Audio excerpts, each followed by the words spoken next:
জুবিনদাৰ ৰৈ ৰৈ বিনালে ফেৰ মাৰিছে টাইটানিকৰ সৈতে। টাইটানিক ৰিলিজ দিয়াৰ আগতে বিক্ৰী হৈছিল 128 মিলিয়ন টিকট। কিন্তু জুবিন গাৰ্গৰ ৰৈ ৰৈ বিনালে আৰম্ভণিতে অতি কমেও 100 মিলিয়ন টিকট বিক্ৰী হ'ব বুলি আশা কৰা হৈছে। যদিহে 128 নিযুত টিকট বিক্ৰীৰ অভিলেখ অতিক্ৰম হয়, তেন্তে জুবিনৰ ৰৈ ৰৈ বিনালে টাইটানিকক পিছ পেলাই আগবাঢ়ি যাবলৈ সমৰ্থ হ'ব। সঁচাকৈ টাইটানিকক পিছ পেলাই ৰৈ ৰৈ বিনালে যদি আগবাঢ়ি যায়, তেন্তে জুবিনৰ নাম পৃথিৱীত মাইকেল জেকছনৰ দৰে সোণালী আখৰেৰে লিখা থাকিব। আমাৰ জুবিনদা হৈ পৰিব আন্তঃৰাষ্ট্ৰীয় তাৰকা। 2025 চনলৈ টাইটানিকৰ মুঠ টিকট বিক্ৰী হৈছে 400 মিলিয়ন। তেতিয়াৰ পৰা আজিলৈ 28টা বছৰত টাইটানিক চাইছে বিশ্বৰ 400 নিযুত মানুহে। আশা কৰিব পাৰি যে জুবিনৰ ৰৈ ৰৈ বিনালে 400 নিযুত টিকট বিক্ৰীৰ অভিলেখ আগন্তুক 10-15 বছৰতে সম্পূৰ্ণ কৰিব। অৱশ্যে এয়া নিৰ্ভৰ কৰিব চিনেমাখনৰ মানৰ ওপৰত। অসমৰ জনসংখ্যাৰ অৰ্ধেক অংশইও যদি ৰৈ ৰৈ বিনালে উপভোগ কৰে, তেনেহলে জুবিন গাৰ্গ প্ৰয়াণৰ পিছতো অনন্য অভিলেখৰ অধিকাৰী হৈ পৰিব। বৰ্তমানৰ পৰিসংখ্যাই এইটো কথাকে সত্য প্ৰমাণিত কৰিছে।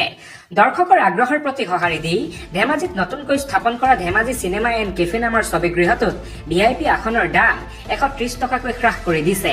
জানিবলৈ দিয়া মতে প্ৰায় 100খন আসন বিশিষ্ট ছবিগৃহটোৰ 580 টকা টিকটৰ মূল্য VIPৰ বাবে সংৰক্ষিত। কিন্তু ছবিগৃহটোৰ স্বত্বাধিকাৰীজনে সেই 580 টকাৰ পৰিৱৰ্তে 450 টকালৈ টিকটৰ মূল্য হ্ৰাস কৰি দিছে। তদুপৰি প্লেটিনাম টিকটৰ মূল্য 300 টকাৰ পৰিৱৰ্তে 250 টকালৈ হ্ৰাস কৰি দিছে বুলি জানিবলৈ দিছে। যোৰহাটতো চল্ড আউট হৈছে ৰৈ ৰৈ বিনালেৰ টিকট।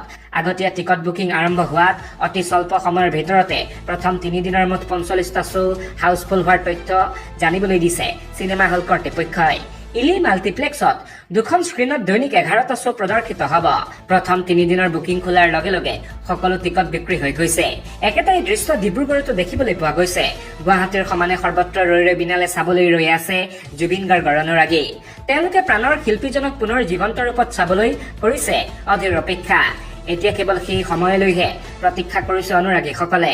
জুবিন গাৰ্গ নামৰ অসমীয়াৰ আপোন সত্তাৰ সৃষ্টি অন্তিমবাৰলৈ উপভোগ কৰি সকলোৱে হৃদয় জোৰ পেলাব। সৰ্বত্ৰ সম্প্ৰতি চলিছে কেৱল ৰৈ ৰৈ বিনালেৰ চৰ্চা। জুবিনৰ বাবে ন্যায় দাবীৰ ধুমুহাৰ সময়ত ৰৈ ৰৈ বিনালে হৈ পৰিছে জাতীয় উৎসৱৰ দৰে। জুবিনদাৰ ৰৈ ৰৈ বিনালে ফেৰ মাৰিছে টাইটানিকৰ সৈতে। টাইটানিক ৰিলিজ দিয়াৰ আগতে বিক্ৰী হৈছিল 128 মিলিয়ন টিকট। কিন্তু জুবিন গাৰ্গৰ ৰৈ ৰৈ বিনালে আৰম্ভণিতে অতি কমেও 100 মিলিয়ন টিকট বিক্ৰী হ'ব বুলি আশা কৰা হৈছে। যদিহে 128 নিযুত টিকট বিক্ৰীৰ অভিলেখ অতিক্ৰম হয়, তেন্তে জুবিনৰ ৰৈ ৰৈ বিনালে টাইটানিকক পিছ পেলাই আগবাঢ়ি যাবলৈ সমৰ্থ হ'ব। সঁচাকৈ টাইটানিকক পিছ পেলাই ৰৈ ৰৈ বিনালে যদি আগবাঢ়ি যায়, তেন্তে জুবিনৰ নাম পৃথিৱীত মাইকেল জেকছনৰ দৰে সোণালী আখৰেৰে লিখা থাকিব। আমাৰ জুবিনদা হৈ পৰিব আন্তঃৰাষ্ট্ৰীয় তাৰকা। 2025 চনলৈ টাইটানিকৰ মুঠ টিকট বিক্ৰী হৈছে 400 মিলিয়ন। তেতিয়াৰ পৰা আজিলৈ 28টা বছৰত টাইটানিক চাইছে বিশ্বৰ 400 নিযুত মানুহে। আশা কৰিব পাৰি যে জুবিনৰ ৰৈ ৰৈ বিনালে 400 নিযুত টিকট বিক্ৰীৰ অভিলেখ আগন্তুক 10-15 বছৰতে সম্পূৰ্ণ কৰিব। অৱশ্যে এয়া নিৰ্ভৰ কৰিব চিনেমাখনৰ মানৰ ওপৰত। অসমৰ জনসংখ্যাৰ অৰ্ধেক অংশইও যদি ৰৈ ৰৈ বিনালে উপভোগ কৰে, তেনেহলে জুবিন গাৰ্গ প্ৰয়াণৰ পিছতো অনন্য অভিলেখৰ অধিকাৰী হৈ পৰিব। বৰ্তমানৰ পৰিসংখ্যাই এইটো কথাকে সত্য প্ৰমাণিত কৰিছে। দৰ্শকৰ আগ্ৰহৰ প্ৰতি সঁহাৰি দি ধেমাজিত নতুনকৈ স্থাপন কৰা ধেমাজি চিনেমা এণ্ড কেফে নামৰ ছবিগৃহটোত VIP আসনৰ দাম 130 টকাকৈ হ্ৰাস কৰি দিছে। জানিবলৈ দিয়া মতে প্ৰায় 100খন আসন বিশিষ্ট ছবিগৃহটোৰ 580 টকা টিকটৰ মূল্য VIPৰ বাবে সংৰক্ষিত। কিন্তু ছবিগৃহটোৰ স্বত্বাধিকাৰীজনে সেই 580 টকাৰ পৰিৱৰ্তে 450 টকালৈ টিকটৰ মূল্য হ্ৰাস কৰি দিছে। তদুপৰি প্লেটিনাম টিকটৰ মূল্য 300 টকাৰ পৰিৱৰ্তে 250 টকালৈ হ্ৰাস কৰি দিছে বুলি জানিবলৈ দিছে। যোৰহাটতো চল্ড আউট হৈছে ৰৈ ৰৈ বিনালেৰ টিকট।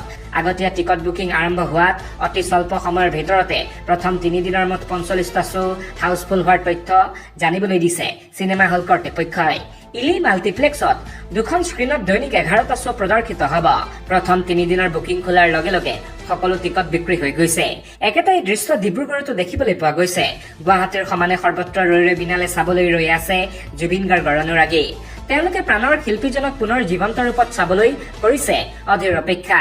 এতিয়া কেৱল সেই সময়লৈহে প্ৰতীক্ষা কৰিছে অনুৰাগীসকলে।